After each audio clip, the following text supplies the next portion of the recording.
आज है 1 फरवरी और हम शुरू करते हैं आज से करंट अफेयर्स। पहला है त्रिशक्ति प्रहार। ये आर्मी द्वारा कंडक्ट किया गया जॉइंट एक्सरसाइज है और ये बंगाल के जो सिलीगुड़ी कॉरिडोर होता है, ठीक है, वहाँ पर हुआ है।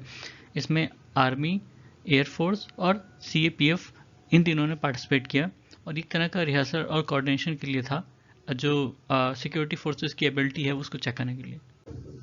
आंध्र प्रदेश की नई कैपिटल होगी विशाखापट्टनम। विशाखापट्टनम को jewel of the east coast भी कहा जाता है और इसका नाम विशाखा पर पड़ा। विशाखा जो गॉड ऑफ वेलोर हैं, ठीक है, उनके नाम पर पड़ा और ये बहुत महत्वपूर्ण शहर है, अपने स्ट्रेटेजिक लोकेशन की वजह से भी और ऐतिहासिक वजहों से भी। फिर initiative on critical and emerging technologies. ये इंडिया और यूएसए के बीच में एक इनिशिएटिव है। इसमें जो नेशनल सिक्योरिटी एडवाइज़र हैं इंडिया के और यूएसए के, उन दोनों ने पार्टिसिपेट किया। ये एक तरह का प्लेटफॉर्म है जिस पर दोनों की जो स्ट्रेटजिक कन्वर्जेंस है और पॉलिसी अलाइनमेंट है उस पर काम किया जाएगा और जो टेक्नोलॉजी पार्टनरशिप है और डिफेंस इंडस्ट्रियल कोऑपरेशन है उसको बढ़ाने में मदद की जाएगी।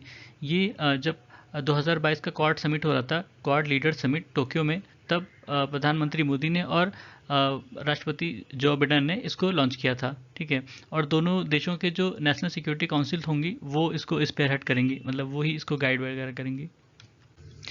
फिर है हीमांग। ये मणिपुर और अन्य जो नॉर्थ ईस्टर्न रीजन है वहाँ पाए जाते हैं। इसके फ्रूट्स हैं साइट्रस होते हैं। साइट्रस मतलब खट्टे होते हैं और इसमें काफ़ी सारे न्यूट्रिएंट्स पाए जाते हैं, ठीक है। जो ट्रेडिशनल हीलर्स होते हैं मणिपुर में, जिनको अमीबास या मीबीज कहा जाता है, वो इसका उपयोग के लिए कहते हैं जब कोई गैस्ट्रो इंटेस्टाइनल प्रॉब्लम्स होती हैं, जैसे डायरिया या डिसेंट्री हो गई, ठीक है।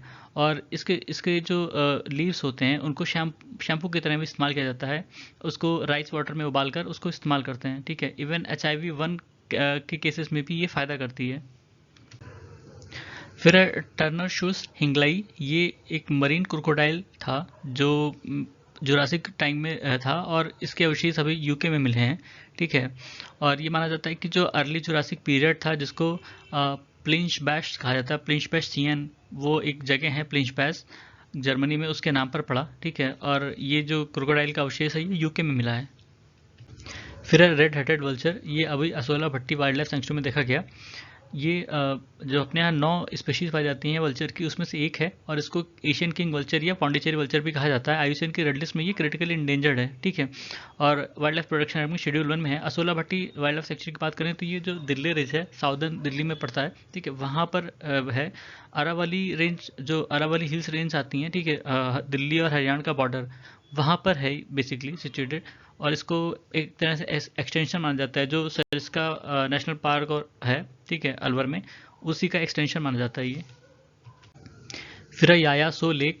इसको लद्दाख का पहला बायोडायवर्सिटी हेरिटेज साइट डिक्लेयर किया गया है बायोलॉजिकल डाइवर्सिटी एक्ट के तहत। ये लद्दाख में एक गांव पड़ता है चुमांगथांग, वहाँ पर है, ठीक है। याया सो की बात करें तो ये इसको बर्ड्स का पैराडाइज भी कहा जाता है, ठीक है, क्योंकि यहाँ काफ़ी सारी बर्ड्स आती हैं नेस्टिंग के लिए और एनिमल्स वगैरह भी आते हैं। फिर सिक्योर हिमालय प्रोजेक्ट, ये 2017 में लॉन्च किया गया और इसको जो फंडिंग मिलती है वो ग्लोबल इन्वायरमेंट फैसिलिटी से मिलती है और ये गवर्नमेंट के जो एफर्ट्स हैं स्नो लेपर्ड को कंजर्व करने में, उनमें मदद करता है, ठीक है। इसका जो प्रोजेक्ट लैंडस्केप है ये नॉर्मली जम्मू कश्मीर से होते हुए नॉर्दर्न रीजन जो भी है अपने उत्तराखंड, हिमाचल और उधर सिक्किम है, ठीक है, वहाँ तक इसका लैंडस्केप है। फिर नासा का परसेवरेंस रोवर, ये पहला सैंपल डिपोर्ट इसने किसी दूसरी दुनिया पर बनाया, मतलब मार्स पर बनाया है और ये मार्स सैंपल रिटर्न कैंपेन का हिस्सा है, ठीक है। परसेवरेंस रोवर 2020 में लॉन्च किया गया था और 2021 में ये मार्स पर पहुंचा था। इसका काम है कि ये वहाँ जो रॉक सैंपल हैं और रिगोलिथ हैं उनके सैंपल लेगा और उसको धरती पर पहुंचाएगा, ठीक है। और इसी के साथ है इंजेन्युटी हेलीकॉप्टर। ये भी मार्स पर है, ऑटोनॉमस एयरक्राफ्ट है जिसको धरती से कंट्रोल करके चलाया गया, ठीक है। फिर PM cares fund, prime minister citizen assistant and relief in emergency situation fund, ये मार्च 28 2020 में बनाया गया था जब कोविड पैंडेमिक आया था, ठीक है। इसका उद्देश्य है कि उस समय उद्देश्य था कि जो कोरोना पैंडेमिक है उसका आउटब्रेक है उसको कैसे कंटेन किया जाए, कैसे उसको कॉम्बैट किया जाए और कैसे लोगों को रिलीफ पहुंचाया जाए, ठीक है। पर उसके बाद में इसमें और भी चीज़ें जोड़ी गई कि जैसे फ्यूचर में अगर कोई मैन मेड या नेचुरल डिजास्टर होती है ऐसी इतनी बड़ी व्यापक, तो उसमें भी ये मदद करेगा। इसको पब्लिक चैरिटेबल ट्रस्ट के तहत रजिस्टर किया गया है और इसमें जो प्राइम मिनिस्टर होते हैं वो एक्स ऑफिशियल चेयरमैन होते हैं इसके, ठीक है। उनके अलावा defence minister, home minister, finance minister और गवर्नमेंट ऑफ इंडिया के एक्स ऑफिशियल जो है ट्रस्टी होते हैं इस फंड के। और प्राइम मिनिस्टर जो हैं, जो कि इसके चेयरमैन होते हैं, वो किसी को भी नॉमिनेट कर सकते हैं ट्रस्टी के तौर पर, किसी तीन लोगों को नॉमिनेट कर सकते हैं। इसमें जो कंट्रीब्यूशन आता है वो वॉलंटरी होता है और इसको कोई बजटरी सपोर्ट नहीं होता, ठीक है। कोई भी ऑर्गेनाइजेशन या इंडिविजुअल दे सकता है और ये इसमें जो भी डोनेशन दिया जाता है वो इनकम टैक्स के तहत 100% एग्जेम्प्ट होता है, ठीक है। उस पर कोई टैक्स नहीं लगेगा।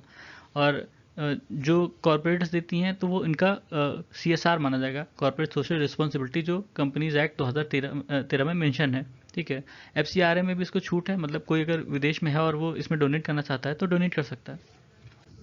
फिर हाइफा पोर्ट अभी न्यूज़ में था, और ये नॉर्दर्न इसराइल में पड़ता है। जो हाइफा सिटी है मेडिटेरियन सी से लगी हुई, ठीक है। वहीं पे हाइफा बे भी है, ठीक है, उसी में है।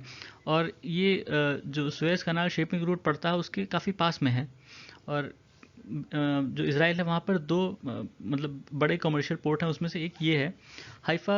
इसको बनाया था 1933 में ब्रिटिश थे, ठीक है। उसके बाद से फिर जब इसराइल गवर्नमेंट आई उन्होंने टेक ओवर किया और उसको फिर से बनाया, ठीक है। तो ये थे आज के हमारे करंट अफेयर्स।